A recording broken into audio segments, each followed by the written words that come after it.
Ahead tonight, intensive probe. Police on the hunt after 2 weekend murders. Getting to zero, the country joins the world in trying to stamp out HIV and AIDS. And taking a chance. Find out what deadline has passed for web shop owners. The Bahamas Tonight, the National Report, starts now. Now in HD.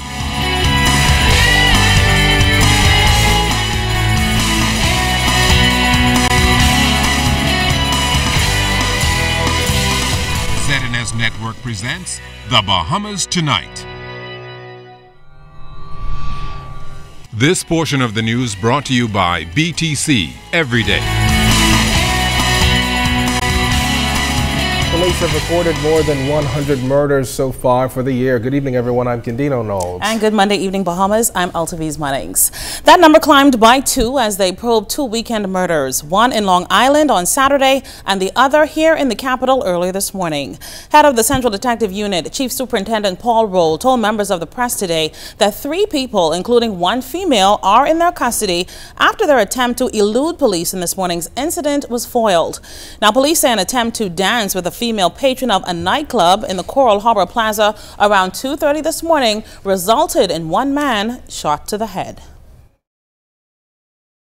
The entire went to the exterior of the establishment where persons started to leave, and seeing the male that had obviously gotten into this altercation earlier in the night, sought to approach him again, where they got into further altercation and began exchanging blows.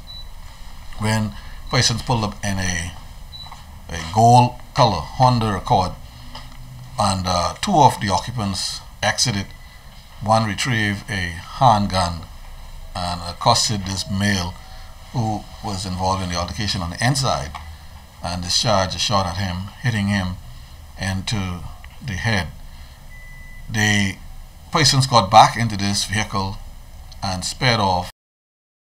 Now, patrons at the nightclub eventually left to take the victim to hospital. However, the vehicle carrying the victim had to be chased down by police who were on their way to the scene at the club. Now, detectives eventually got the vehicle to stop somewhere in the Carmichael Road area, and emergency personnel pronounced the male victim dead. However, after dealing with that scene, officers were then led to a Golden Gates residence when 2 men arrived in a champagne Honda Accord and sped off after seeing the police. Authorities pursued the vehicle and later arrested 2 men and a 21-year-old woman believed to be the person those men were fighting over. Well, meantime, police say they are following several leads in the case of that murder on Long Island on Saturday. Head of CDU, Chief Superintendent Paul Roll, says officers were sent to Deadman's Key again today to assist with the investigation into the death of a 53-year-old woman who was found dead tied to a fan in her home. Her body was brought to the Capitol yesterday, and now they're awaiting relatives from the U.S. to arrive for an official identification. Police have since arrested a 44-year-old male friend of the woman who is assisting them with this probe. Unlike what was initially reported by police, Chief Superintendent Roll told reporters today that the victim was not found with stab wounds. She was found lying on the floor in her bedroom, and she had a apparent bruise to the forehead above the right eye. There was some information circulating about this victim's throat being cut. That is nonsense. Okay, there's no truth in that. That's the only injury that the female has, and obviously we have to wait an autopsy in order to determine the exact cause of death. Well, still on crime, police in New Providence intensifying their anti-crime initiative as the war against the scourge continues. And as part of this latest initiative, the Royal Bahamas Police Force is galvanizing all of its resources in New Providence, Grand Bahama, and the Family Islands.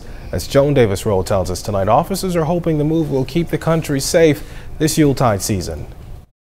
The hierarchy of the Royal Bahamas Police Force, along with officers under their command, descending on the high-traffic shopping areas of New Providence Monday morning.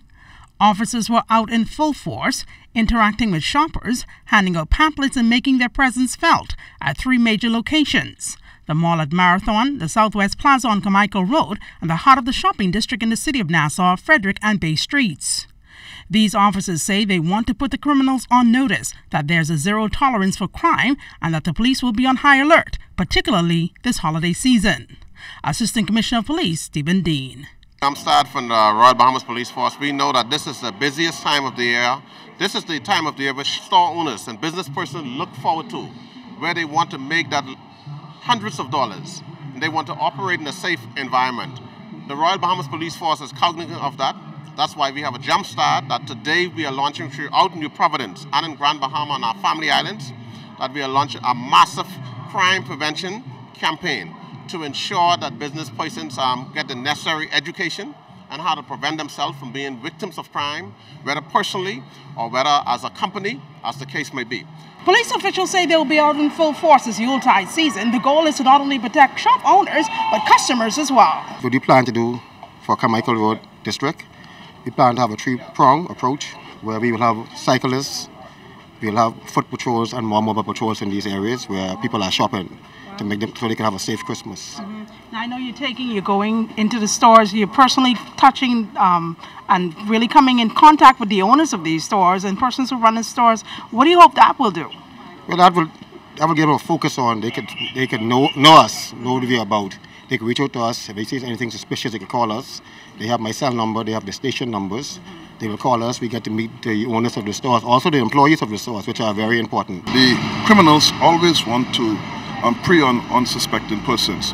So what we are saying to business persons and members of the public is to ensure the safety of your items, for example, cell phones, stolen vehicles, etc., personal properties. We are also saying to members of the public, listen, put your items in the back trunk of your vehicle as opposed to allowing them to be exposed, because if they're exposed, the likelihood is that they will be stolen. And it takes a person less than 20 seconds to break into a vehicle and to gain entry and subsequently take in very valuable items.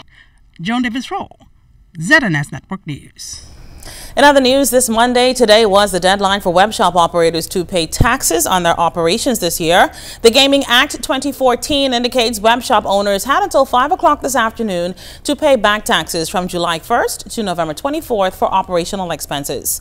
President and CEO of web shop Assure Win, Leander Bryce, expressed hope that the government continues to take a practical and well-measured approach to the gaming industry's regulatory process as the deadline for implementation approaches.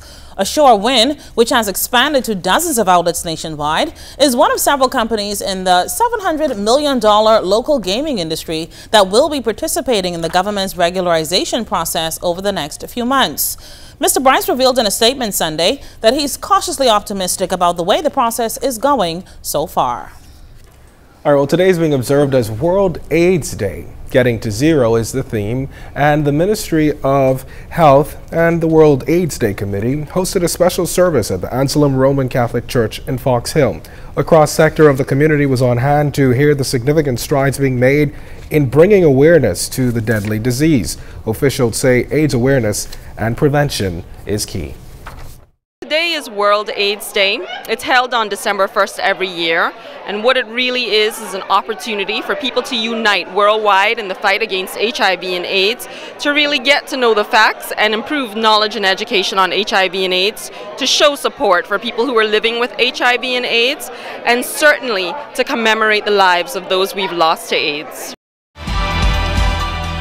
This portion of the news is brought to you by the Be the Difference campaign.